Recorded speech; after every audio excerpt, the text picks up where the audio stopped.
चांदी की demand industry में काफी तेजी से बढ़ी और शायद लोग समझ नहीं पा रहे हैं कि चांदी अचानक इतनी तेज कैसे कि अब वो सोने से आगे निकल गई और करीब करीब 1,80,000 के लेवल पर है और जिस तरीके से हम देख रहे हैं वो बहुत तेजी के साथ आगे बढ़ेगी। तेरस का जो 18 अक्टूबर का मुहूर्त है उस पर काफी ज्यादा शुभ रहेगा। बहुत सारी कंट्रीज जो हमारे भारतीय मूल के बच्चे हैं, बाहर उनको जो रिस्पेक्ट नहीं मिलती थी अब वो मिलने लगेगी। भारत एक डेवलप्ड नेशन होगा। जब जब आप चांदी पहनते हैं तो कोशिश कीजिए वो चांदी का जो मनी है, अगर आप अपनी मदर से लेके पहनते हैं तो वो चांदी आपको काफी अच्छी पलती है। अमित शाह और योगी आदित्यनाथ, क्या इनमें से किसी को आप प्रधानमंत्री बनते देखती हैं? नमस्कार, मैं हूं आपके साथ विशाल कालरा। हम जब भी जीवन में कोई बड़ा काम करते हैं अक्सर हमने देखा है कि हम ज्योतिष के पास जाते हैं, अच्छा मुहूर्त पूछते हैं, शादी ब्याह के मौके पर अपनी कुंडली भी मिलवाते हैं। लेकिन कई बार ऐसी चीजें होती हैं जो सीधे हमसे ना जुड़ी होकर हमारे देश और दुनिया से जुड़ी होती है, जिनका अंत में असर हम पर ही पड़ता है। ऐसी ही कुछ बातें जिसे लेकर भविष्य के गर्भ में क्या छिपा है और क्या कुछ होने वाला है, इस पर बात करने के लिए हमारे साथ एस्ट्रोलॉजर वान्या आर्या जी जुड़ रही हैं। वान्या जी, बहुत बहुत स्वागत है आपका। नमस्ते, थैंक यू। वान्या जी, आज जब दिवाली का पर्व इतना नजदीक है, हम में से बहुत सारे लोग सोने और चांदी की खरीदारी जो है वो जरूर करते हैं और सोना और चांदी ऐसे मौके पर खरीदना शुभ भी माना जाता है। लेकिन सोने और चांदी के दाम जैसे हैं उसे देखकर जो मिडिल क्लास है उसके तो पसीने छूट गए हैं। सोना जो है उसकी कीमत 1.25 लाख के पार है और चांदी की कीमत जो है वो 1,80,000 के करीब पहुंची हुई है।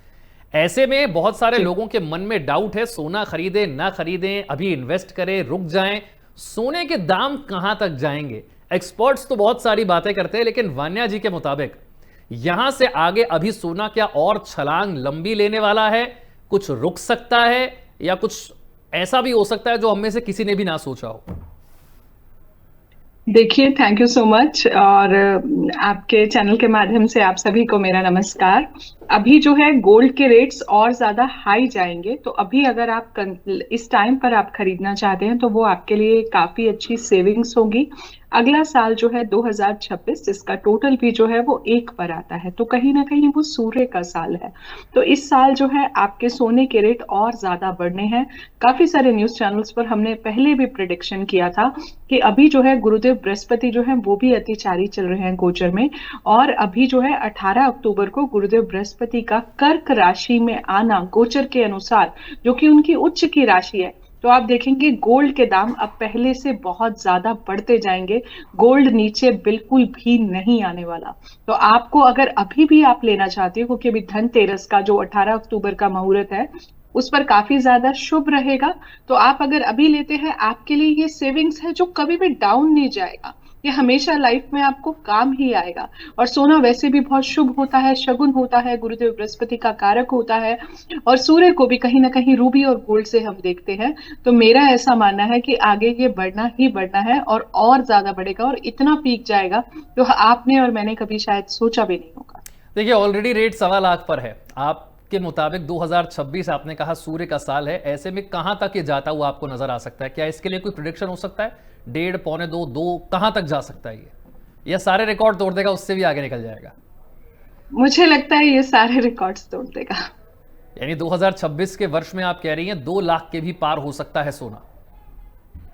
हो सकता है। यानी कि अभी अगर जो इन्वेस्टमेंट करना चाहते हैं उनके लिए बहुत अच्छी अपॉर्चुनिटी है, वो कर सकते हैं। फायदा होगा। आप सॉफ्ट गोल्ड में भी इन्वेस्ट करें। आप अगर कोई नहीं अफोर्ड कर सकता, चाहे आप 9 कैरेट गोल्ड जो भी रिसेंटली लॉन्च हुआ है उन सभी के लिए, तो आप 9 कैरेट्स में इन्वेस्ट करें, सॉफ्ट गोल्ड में इन्वेस्ट करें। बहुत सारे और ऑप्शंस हैं, बहुत सारे आजकल सॉफ्ट गोल्ड ऑप्शंस भी हैं। तो मुझे लगता है कि आप लोग, this is the best time कि आप इस टाइम पर जो है अगर सोने में इन्वेस्ट करते हैं तो कल को यही आपके लिए एक फ्यूचर सेविंग बनके आपको बहुत ज्यादा बेनिफिट देने वाला है। क्योंकि आजकल डिजिटल गोल्ड का भी बहुत ज्यादा ट्रेंड चल रहा है, तो आप वहां भी इन्वेस्ट कर सकते हैं, प्रोवाइडेड आप जहां भी इन्वेस्ट करें उसका एक थोड़ा सा इंक्वायरी और इन्वेस्टिगेशन करके करें। ऐसे ब्लाइंडली आप कहीं भी इन्वेस्ट ना करें। और वैसे भी आप खरीद सकते हैं, अगर आपको ज्वेलरी नहीं खरीदनी है तो आप कुछ गोल्ड कॉइन्स खरीद के रख लें, गोल्ड बिस्किट्स खरीद के रख लें, जो आपके आगे काम आएंगे। कल को आपके बच्चों की शादियां होती हैं और बहुत सारी चीजें होती है, और ये हमारे लिए एक एसेट है। ये कभी भी हमारे लिए एक इन्वेस्टमेंट नहीं है, मैं इसको हमेशा एक एसेट की तरह ही देखती हूँ जो हमें लाइफ में काफी ज्यादा काम आता है। और मेन बात है ये शुभ भी होता है क्योंकि बृहस्पति देव का कारक है, और अपनी उच्च राशि में जाना बहुत बड़ी बात है। ये क्योंकि बृहस्पति का राशि परिवर्तन जो होता है वो साल में जो है, एक साल में एक बार ही होता है। तो इस टाइम पर उच्च राशि में आना, तो आप देखेंगे हमारी कंट्री में भी ओवरऑल बहुत सारे पॉजिटिव चेंजेस आएंगे गुरुदेव बृहस्पति के कर्क में जाने से। अच्छा, कंट्री में पॉजिटिव चेंजेस की जो आप बात कर रही हैं उसके बारे में जरा बात कर लेते हैं। क्या पॉजिटिव चेंजेस हमें आते हुए नजर आ सकते हैं? देखिए, गुरुदेव बृहस्पति जो है अभी कर्क राशि में जो है गुरुदेव उच्च के होते हैं। इसके अलावा जो है ओवरऑल ये साल मंगल का है। अगला साल जो है उसके स्वामी जो है गुरुदेव बृहस्पति हैं। और ओवरऑल अगर हम न्यूमरोलॉजी की दृष्टि से देखते हैं तो वहां पर ये सूर्य का साल है। अब हम बात करते हैं कि क्या क्या चेंजेस हमें दिखेंगे। तो इसमें मैं पॉजिटिव और नेगेटिव दोनों चेंजेस को कंसिडर करूंगी जो आपके आने वाले चेंजेस हैं। तो अपकमिंग की अगर हम बात करते हैं, सबसे पहले हमारी कंट्री में साइबर क्राइम्स बहुत ज्यादा बढ़ने वाले हैं। एआई जो है अपने पीक पर आएगा और आप देखेंगे एआई का बहुत ज्यादा मिसयूज हो रहा है। आप अभी से ही देख रहे हैं कि एआई के कितने केसेस रिपोर्ट हो रहे हैं। साइबर क्राइम अपने पीक पर जाएगा। बहुत सारी कंट्रीज जो हमारे भारतीय मूल के बच्चे हैं, बाहर उनको जो रिस्पेक्ट नहीं मिलती थी अब वो मिलने लगेगी। भारत एक डेवलप्ड नेशन होगा। गोल्ड के रेट और ज्यादा पीक पर जाएंगे। इसके अलावा भारत की अभी 13 सितंबर से मंगल की महादशा जो है वो भी शुरू हो गई है। तो आप देखेंगे साल भी ओवरऑल मंगल का ही है। इंडिया और यूएस के रिलेशनशिप्स अभी बहुत अच्छे नहीं होने वाले हैं। और आप देखेंगे इजराइल और यूक्रेन, ये जो अभी वॉर्स चल रहे हैं, ये वॉर्स जो है अभी भी कंटिन्यू ही रहेंगे। बहुत सारी ऐसी टेक्नोलॉजीज हैं जिसके हेडक्वार्टर्स अब इंडिया में बनने लग जाएंगे। स्पेशली अगर हम सेमीकंडक्टर्स की बात करते हैं तो वो भी आप देखेंगे कि पहले हर चीज के लिए we have to be dependent on outside world. हर चीज के लिए हमें बाहर से डिपेंडेंसी बहुत ज्यादा थी। लेकिन अब आप देखेंगे कि बहुत सारी चीजें जो है उनके हेडक्वार्टर्स ही इंडिया में आते जा रहे हैं। एम्प्लॉयमेंट ले ऑफ सभी और ज्यादा बढ़ने वाले हैं। डिफेंस सेक्टर अपने आप में बहुत ज्यादा प्रोग्रेस करेगा। अभी आप देखिए, अभी लखनऊ में रिसेंट जब इंडो पाकिस्तान वॉर हुआ था उसके बाद ब्रह्मोस मिसाइल का जो लखनऊ में जो यहाँ पर लॉन्चिंग हुई थी, तो आप देखेंगे डिफेंस स्टेशन अपने आप में बहुत ज्यादा प्रोग्रेस करेंगे। और रिश्तों में जो है थोड़ा सा आप देखेंगे कि डाइवोर्स और ज्यादा पीक पर जाएंगे। स्पेशली इन मंगल के साल में ये चीजें आपको बहुत दिखेंगी। सूर्य के साल में जो नेक्स्ट ईयर हमारा आएगा, आप देखेंगे लोगों में ईगोज जो है बहुत ज्यादा बढ़ जाएंगे। और इस वजह से रिश्तों में तनाव जो है बहुत ज्यादा बढ़ेगा। एंजाइटी डिप्रेशन जो है इंडिया में और ज्यादा जो है थोड़ा बहुत पीक पर जाएगा। ओवरऑल जो है करियर टर्म्स में फीमेल्स के लिए जो है और भी कुछ बहुत सारे न्यू लॉज जो है आ सकते हैं। इंडो पाकिस्तान के रिश्ते अभी भी बहुत ज्यादा अच्छे नहीं होंगे। राजनीति में आप देखेंगे अभी सूर्य जो है नीच राशि में प्रवेश करने वाले हैं आज से 17 अक्टूबर को। 17 अक्टूबर को सूर्यदेव जो है वो भी नीच राशि में प्रवेश कर जाएंगे। तो आप देखेंगे सत्ता में बहुत ज्यादा उथल पुथल होगी। आप देखेंगे बिहार में कोई ऐसा नया चेहरा आएगा जो हमने कभी सोचा भी नहीं होगा। पॉलिटिकल इंस्टेबिलिटी, कोई बड़ा नेता ऐसा आएगा जो अपने पद से रिजाइन करेगा। इसके अलावा एक और भी काफी सारे प्रेडिक्शंस जब अभी सूर्य ग्रहण था, चंद्र ग्रहण था, हम लोगों ने करी। ट्रम्प कुछ ऐसे चेंजेस देगा, चाहे वो वीजा से रिलेटेड हो, चाहे वो इंडियंस से रिलेटेड हो, जो इंडियंस के मन में यूएस में रह के और ज्यादा इनसिक्योरिटीज बढ़ेंगी। कोई ऐसा डिसीजन ट्रम्प से आएगा जो हमारे फेवर में नहीं होगा, जिस वजह से भारत के और यूएस के ट्रम्प के और मोदी जी के जो रिलेशनशिप्स हैं वो पहले से और ज्यादा चीजें ठीक नहीं होंगी। थोड़ा सा नेगेटिव साइड जाएंगे India US relationships. Overall as a when I say relationship with foreign countries, तो वो काफी ज्यादा अच्छा जाएगा। लेकिन पाकिस्तान के साथ नहीं नॉर्मल होंगे रिश्ते। चाइना के साथ भी मुझे बहुत ज्यादा पॉजिटिव रिश्ते कंसिडर अभी नहीं होते देखते। कहीं ना कहीं चाइना हमें बैक एंड से धोखा देगा किसी और कंट्री को साथ में सपोर्ट करके। तो इस तरह की चीजें आप देखेंगे बहुत ज्यादा हो रही है। यूथ जो है हमारा, जेनजी जो है, आप इनसे रिलेटेड भी देखेंगे कि कुछ ऐसी चीजें आएंगी जैसा अभी हमने प्रिडिक्शन की थी और नेपाल में वही सेम चीजें हुई हैं, जहां जनता जो है सरकार के अगेंस्ट में जाएगी। तो आप इस तरह की भी कुछ ऐसी चीजें देखेंगे। नेपाल का ये जो प्रदर्शन है अभी इसका पूरी तरह अंत जो है नहीं हुआ है। Russia, Ukraine, Israel, Gaza, Palestine, ये जो अभी वॉर की स्थिति है, अभी ये कंप्लीट एंड नहीं है। अभी ये अभी भी रहेगा। इंडिया में भी आप देखेंगे कुछ ऐसी चीजें आप देखेंगे जहां पर जो हमारी जेनजी है उनसे रिलेटेड बहुत सारे न्यू लॉज बनेंगे। और जेनजी जो है हमारे कहीं ना कहीं गवर्नमेंट के, जो करंट गवर्नमेंट है उनके हो सकता है कि थोड़े बहुत फेवर में ना रहे, उनका जो माइंडसेट है हो सकता है कि वो थोड़ा सा अलग जाए।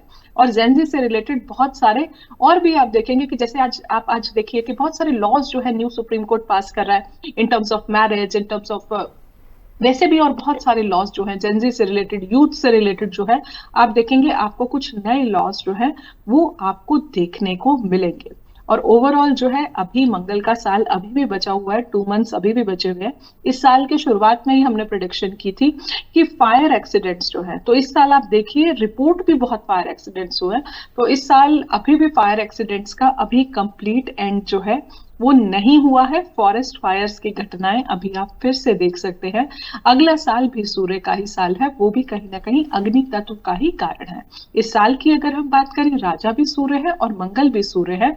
और अभी जो है कुंभ राशि में राहु विराजमान है, जिसकी सीधी सीधी दृष्टि जो है सिंह राशि पर चल रही है। सिंह राशि में केतु विराजमान है अगर हम इस टाइम पर गोचर की बात करते हैं। तो काफी सारी प्लैनेटरी पोजीशंस जो है वो अभी भी डिस्टर्ब्ड है, बट कंपैरेटिवली ये जो Q4 है हमारा, Q1, Q2 और Q3 में आपने जो भी इंसिडेंट्स देखे हैं, कंपैरेटिवली मुझे लगता है थोड़ा बेटर जाएगा।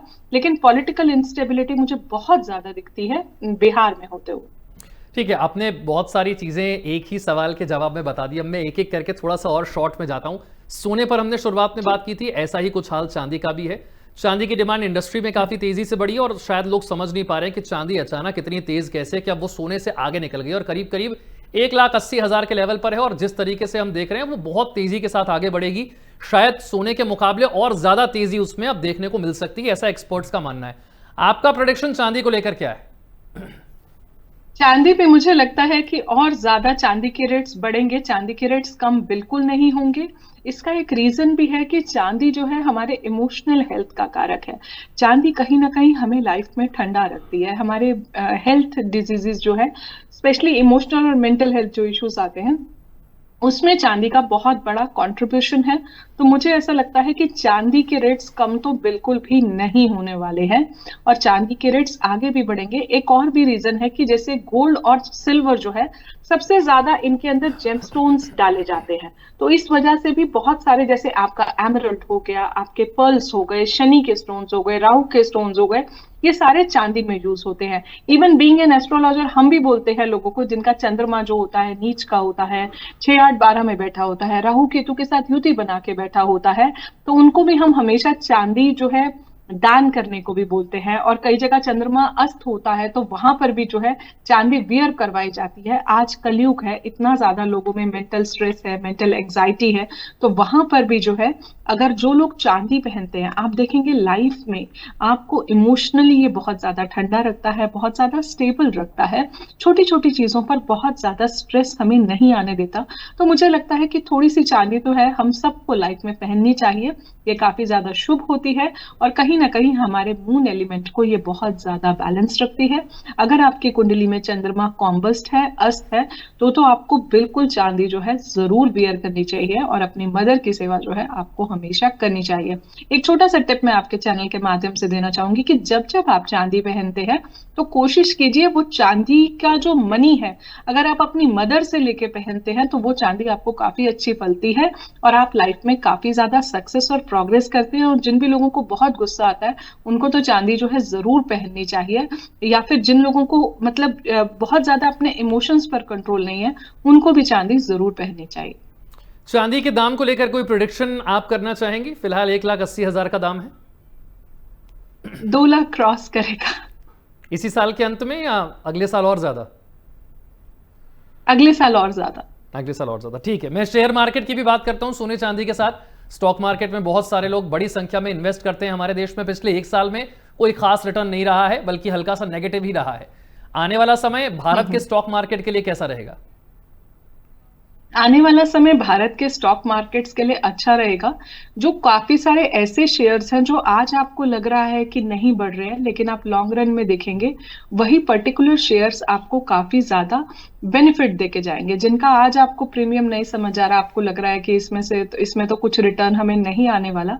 मैं स्पेसिफिक शेयर्स के नेम तो शायद आपके चैनल पे नहीं ले पाऊंगी, लेकिन मुझे ऐसा लगता है कि भारत का शेयर मार्केट जो है फ्यूचर में जो है बहुत ज्यादा ग्रो करने वाला है। आप अगर इस पर किसी भी शेयर में इन्वेस्ट कर रहे हैं तो मुझे ऐसा लगता है कि आप बस मतलब किसी ना किसी शेयर एक्सपर्ट को, जिसको बहुत अच्छी नॉलेज हो इस फील्ड की, आप उससे कंसिडर करके ले। डायरेक्ट आप ऐसे किसी भी शेयर में इन्वेस्ट ना करें, लेकिन इसका फ्यूचर तो जाएगा। अगर आपको समझ अच्छी है और आपको पता है कि कैसे शेयर्स में इन्वेस्ट करना होता है, किन किन शेयर्स में कब इन्वेस्ट कर सकते हैं, right time and right investment, वो जो है आप लोग जरूर करें।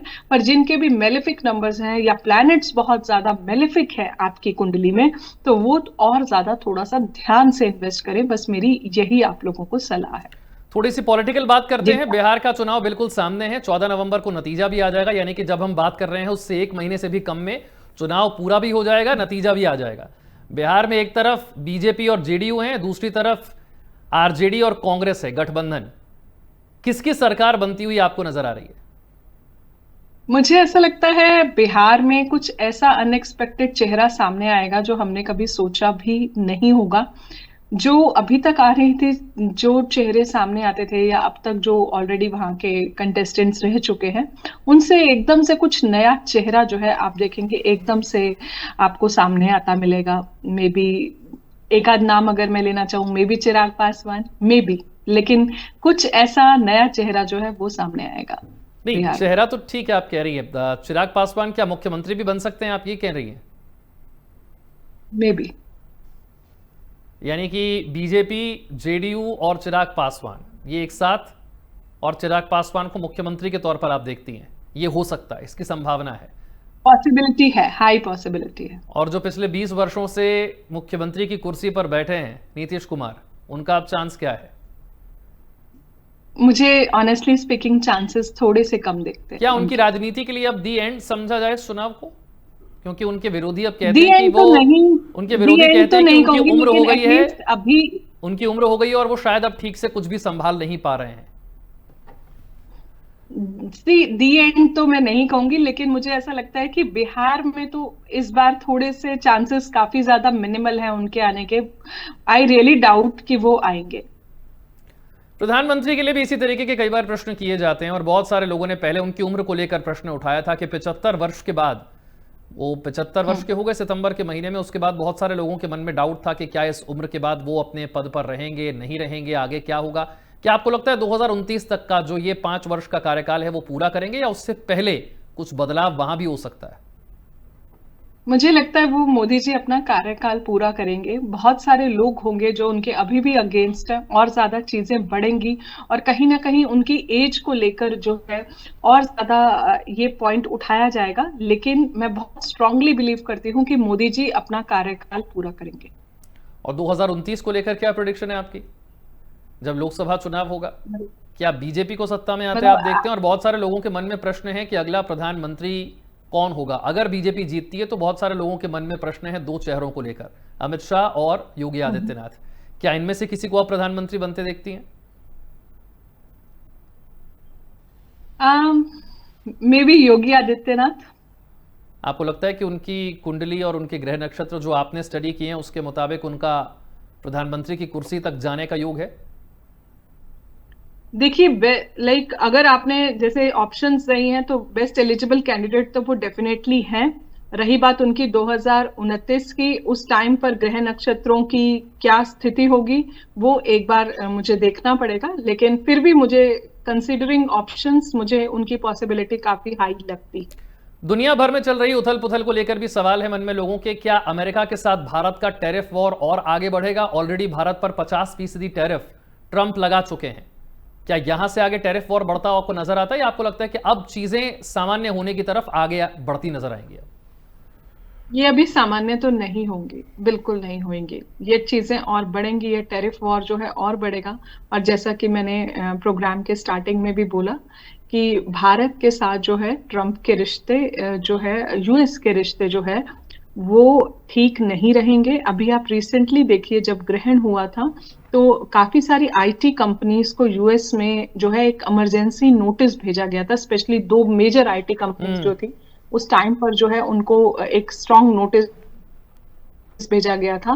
तो ले ऑफ्स जो हैं वो यूएस में इंडियंस के और ज्यादा बढ़ेंगे और वहां की जो सिटीजनशिप और वीजा लॉज हैं उसमें भी आप देखेंगे ऐसे चेंजेस आएंगे जिससे हमारे भारतीय मूल के नागरिकों को और ज्यादा परेशानी आने वाली है। तो मुझे रिश्ते अभी तो बिल्कुल भी नॉर्मल होते नहीं दिखते हैं। ये टैरिफ वॉर जो है अभी कंटिन्यू रहेगा। 2 बड़ी वॉर चल रही हैं रशिया यूक्रेन के बीच में और इजराइल हमास के बीच में, इनमें से कोई भी वॉर आपको रुकती हुई नजर आती है? अभी नहीं, यानी अभी जियोपॉलिटिकल चलेंगे, टेंशन बिल्कुल दुनिया में ऐसे कंटिन्यू। ही बनी रहेगी? अभी स्थितियां ऐसे ही बनी रहेंगी। अभी तो वैसे भारत के भी मंगल की महादशा है, अभी तो मुझे नहीं दिखती चीजें रुकती हुई। क्या भारत पाकिस्तान के बीच में आने वाले कुछ महीनों में या अगले साल में आपको वापस ऐसा कोई संघर्ष होता हुआ नजर आता है? 2027 में मुझे दिखता है, और या फिर अभी जब मंगल की महादशा और राहु की अंतर्दशा आएगी, जब मंगल राहु का अंगारक योग बनेगा तब थोड़ा बहुत मैं कंसिडर करती हूँ। बट कोई मेजर कुछ नहीं होगा 2026 में। 2027 में लगभग Q1 को अगर निकाल दें, Q2 से मुझे थोड़ा बहुत डिस्टर्बेंस दिखती है। इन्वेस्टमेंट को लेकर एक और बहुत बड़ा सवाल लोगों के मन में है, एक क्रिप्टो करेंसी जो कि बहुत तेजी के साथ दौड़ रही है। आपने देखा होगा बिटकॉइन की कीमत पिछले दिनों 1 करोड़ को भी पार कर गई थी। ओवरऑल दुनिया भर में क्रिप्टो करेंसी को लेकर बड़ा उत्साह है क्योंकि डोनाल्ड ट्रंप बहुत बड़े समर्थक माने जाते हैं क्रिप्टो करेंसी के। क्या आपको लगता है कि भारत में रहने वाले लोगों के लिए क्रिप्टो करेंसी में इन्वेस्टमेंट फायदेमंद हो सकता है? देखिए हो तो सकता है, लेकिन क्रिप्टो जो है, क्रिप्टो के साथ काफी ज्यादा रिस्क भी इन्वॉल्व है। देयर वॉज अ टाइम जब क्रिप्टो बहुत ज्यादा पीक पे गया था, उसके बाद आपने देखा कि लोगों में क्रिप्टो का क्रेज जो है थोड़ा सा कम हो गया। तो मुझे ऐसा लगता है, मैं फिर से एक ही बात बोलूंगी कि अगर आपके मूलांक भाग्यांक कुछ मेलेफिक नंबर्स पे हैं तो आप बहुत ध्यान से इन्वेस्ट कीजिए। अगर आपकी कुंडली में कोई ऐसी दशाएं और महादशाएं चल रही हैं तो प्लीज बी केयरफुल जब आप क्रिप्टो में इन्वेस्ट कर रहे हैं, या आपके कुछ पर्टिकुलर प्लैनेट्स अगर थोड़े से खराब हैं, मेलेफिक हैं, या फिर जो पर्टिकुलर हाउसेस कुंडली में इस तरह के इन्वेस्टमेंट्स के लिए रिस्पॉन्सिबल होते हैं, शेयर्स के लिए रिस्पॉन्सिबल होते हैं। हालांकि हर कुंडली का अपना एक डिफरेंट एनालिसिस होता है। तो मुझे लगता है कि बिटकॉइन में मैं काफी ज्यादा रिस्क इन्वॉल्व भी देखती हूँ, साथ साथ कि इसमें रिस्क भी बहुत ज्यादा है। लेकिन ऐसा नहीं है, लोगों ने इससे काफी ज्यादा बेनिफिट भी उठाया। So if you are intelligent enough when you know how to invest, so be very I would say कि बी वेरी केयरफुल जब आप इन्वेस्ट कर रहे हो। अगर आप सही ढंग से इन्वेस्ट कर रहे हो तो आपको प्रॉफिट्स भी बहुत होंगे इसमें। अच्छा, एक सवाल क्रिकेट से बट जुड़ा बी हुआ भी है, केयरफुल। और क्योंकि हमारे 2 बहुत बड़े क्रिकेटिंग हीरोज हैं हमारे देश के, विराट कोहली और रोहित शर्मा, उन्होंने वनडे को छोड़कर बाकी दोनों फॉर्मेट T20 और टेस्ट से रिटायरमेंट ले लिया है और वनडे का वर्ल्ड कप अभी 2027 में होना है जिसमें वक्त है। हम क्योंकि सभी क्रिकेट फैंस हैं और भारत में बहुत बड़े पैमाने पर क्रिकेट फैंस हैं, वो सब जानना चाहते हैं कि क्या विराट और रोहित, उनका क्रिकेटिंग करियर यहां से आगे है या नहीं, और क्या वो दोनों 2027 का वनडे वर्ल्ड कप खेलते हुए आपको नजर आते हैं? देखिए मुझे ऐसा कंप्लीट रिटायरमेंट तो नहीं दिखता, ऑल्दो काफी जगह रोहित ने बहुत सही डिसीजंस लिए हैं जहां पर उन्होंने लेने चाहिए थे, जहां पर उन्होंने खुद ही बहुत जगह जो है अप फ्रंट होके प्रोएक्टिव डिसीजंस लिए अपने खेलने पर, अपने ना खेलने पर, स्पेशली ना खेलने पर मैं कहूंगी। सो रोहित के जो डिसीजंस होते हैं वो बहुत ही ज्यादा मेच्योर्ड होते हैं। बट मुझे ऐसा लगता है कि जो अपकमिंग वर्ल्ड कप होगा, हो सकता है कि विराट और रोहित दोनों ही खेलें, दोनों खेलते हुए नजर आए। यस। ठीक है, एक आखिरी प्रश्न है मेरा दिवाली का, क्योंकि मौका है, तो दिवाली पर हम अलग अलग राशियों के बारे में तो इतना वक्त अब हमारे पास नहीं बचा कि हम सभी के लिए बात कर पाए, लेकिन कोई एक ऐसा उपाय जो सभी के भाग्योदय के लिए काम करे और दिवाली के मौके पर कुछ ऐसी बात आपसे जानने को मिल जाए, कोई छोटा सा उपाय मिल जाए जो सभी के लिए काम करे और सभी का शुभ हो और मंगल हो। आइए हम सब इस बार मिलके किसी और के जीवन में दिया जलाते हैं। तो दीपावली पर आप इस बार कुछ खास कीजिए, कुछ खास खरीदारी का मैं छोटा सा एक उपाय बता देती हूँ कि दिवाली पर जो है, स्पेशली धनतेरस पर आप अपने घर में 13 दिए जो हैं वो जरूर जलाएं, गोमती चक्र जरूर आप खरीदें। इसके अलावा जो है पीली कोड़ियां आप जरूर खरीदें, कमलगट्टे की माला जो है माता लक्ष्मी को जरूर चढ़ाएं, स्फटिक की माला जो है जरूर चढ़ाएं। धनतेरस से लेकर भाई दूज तक ये जो 5 दिवसीय पर्व है, इसमें आप जो भी शॉपिंग करते हैं धनतेरस की, उसको आप 5 दिन पूरा भाई दूज तक अपने मंदिर से ना हटाएं।